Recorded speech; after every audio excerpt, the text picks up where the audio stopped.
এইটাই হলো একদিকে রোজা, আরেকদিকে হলো পূজা। এই রোজা এবং পূজা মিলে বাংলাদেশ। ও পার্বতী মহামায়া, ওম শান্তি, ওম শান্তি, ওম শান্তি।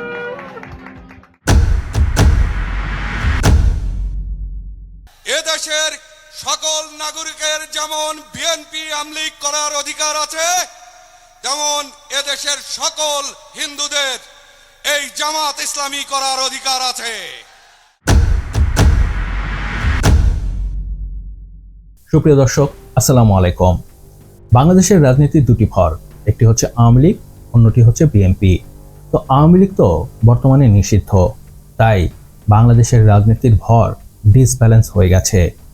আর সেই ভর পূরণের জন্য উঠে পড়ে লেগেছে জামাত। শুধু তাই না, জামাত তো আগামী দিনে ক্ষমতায় যাবারও স্বপ্ন দেখছে। এর জন্য তারা হেন কোনো কাজ নাই যা করছে না। এমন অনেক কিছুই তারা করছে যা জামাতের টেক্সট বুকসের মধ্যে পড়ে না। আর তার মধ্যে একটি অন্যতম হচ্ছে হিন্দু ভোট ব্যাংকে নজর জামাতের। এটি শুধু কথার কথা না, এর জন্য জামাত উঠে পড়ে লেগেছে।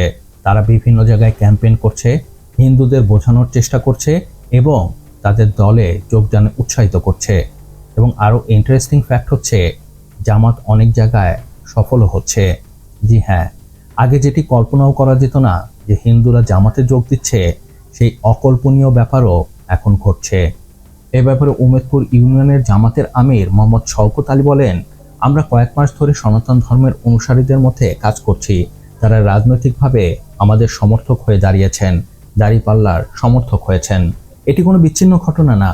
জামাতের কেন্দ্রীয় কমিটি থেকে সারা বাংলাদেশের জামাতের কর্মী ও নেতাদের নির্দেশনা দেওয়া আছে, অন্য ধর্মের লোকদের যেন জামাতের প্রতি আকৃষ্ট করা হয়, জামাতের প্রতি যোগদানে উৎসাহিত করা হয়।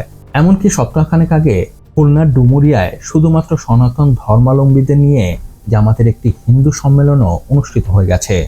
এর আগে এভাবে দলে দলে হিন্দুরা জামাতে যোগ দিচ্ছে তা আমরা কখনো শুনতে পাইনি। এটি একটি অভিনব ঘটনা। কিন্তু মজার বিষয় হচ্ছে, হিন্দুরা কেন জামাতে যোগ দিচ্ছে? এর জন্য অবশ্য বিবিসি অনুসন্ধানে উঠে এসেছে একটি বিষয়, আর সেটি হচ্ছে নিরাপত্তা। এ বিষয়ে বিবিসি লেখে, 5 আগস্টের পর হিন্দু বসতগুলোয় এক ধরনের ভয় আতঙ্ক তৈরি হয়েছে। পরে জামাত নেতারা এসে তাদের নিরাপত্তার আশ্বাস দিয়েছেন। আর এই নিরাপত্তার আশ্বাসেই হিন্দু মানুষেরা দলে দলে যোগ দিচ্ছে জামাতে। এ ব্যাপারে অমল কুমার নামে একজন হিন্দু বলেন, ওরা এসে আমাদেরকে বলেছে যে তোমরা যদি কোনো বিপদে আপদে পড়ে যাও তাহলে আমরা সহযোগিতা করব, তোমাদের পাশে দাঁড়াবো। তারা আমাদের মোবাইল নম্বরও লিখে রাখছে।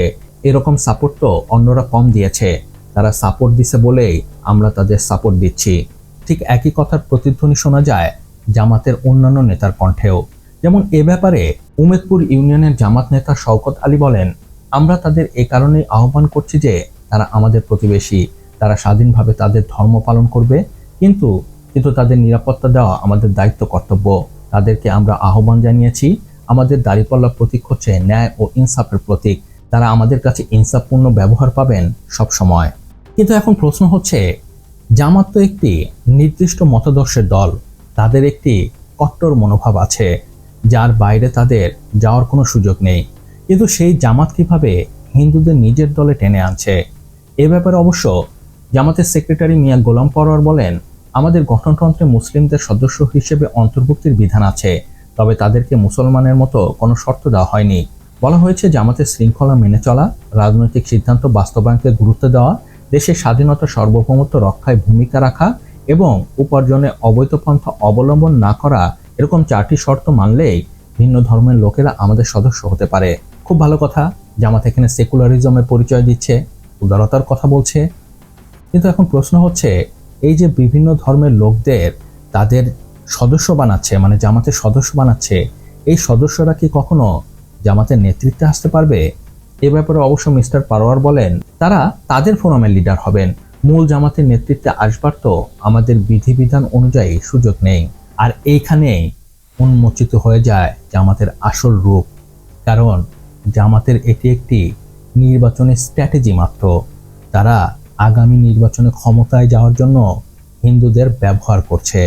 তাদেরকে কখনো মন থেকে গ্রহণ করবে না, কারণ তাদের যে গঠনতন্ত্র, সেই গঠনতন্ত্র অনুযায়ী অন্য ধর্মের কোনো স্থানই নেই। আর এটি তারা কেন করছে? কারণ বাংলাদেশে এখনো 10% মানুষ হিন্দু, আর এই হিন্দুরা বাংলাদেশের ভোটে একটি গুরুত্বপূর্ণ ভূমিকা পালন করে। তাই যেহেতু জামাত আগামী দিনে সরকার গঠনের স্বপ্ন দেখছে, তাই তাদের স্ট্র্যাটেজিক্যালি এই হিন্দুদের ভোট অনেক গুরুত্বপূর্ণ। আর এর জন্যই তারা এমন উঠে পড়ে লেগেছে, তারা হিন্দুদের মন জয়ের চেষ্টা করছে। তাই অনেকে এটিকে আনইথিক্যাল হিসেবে বর্ণনা করছে জামাত আসলে চৌর্যবৃত্তির রাজনীতি করে। তারা বিভিন্ন সময় তাদের রং বদলায়, যেমন করে রং বদলায় গিরগিটি। জামাত এখানে নিজের সুবিধা পাওয়ার জন্য তার রং পরিবর্তন করে সেকুলারিজমের ধারণা ধারণ করছে, কিন্তু এটি তাদের আসল চেহারা না। ইথিক্যালি যাই হোক না কেন, স্ট্র্যাটেজিক্যালি যদি আপনি চিন্তা করেন, এখানে জামাত স্মার্ট রাজনীতি করছে। কারণ জামাতের যে মূল প্রতিপক্ষ বিএনপি, তারা এখনো বিভক্তির রাজনীতি করছে, তারা এখনো চাঁদাবাজির রাজনীতি করছে, তারা এখনো হামলা মামলার রাজনীতি করছে।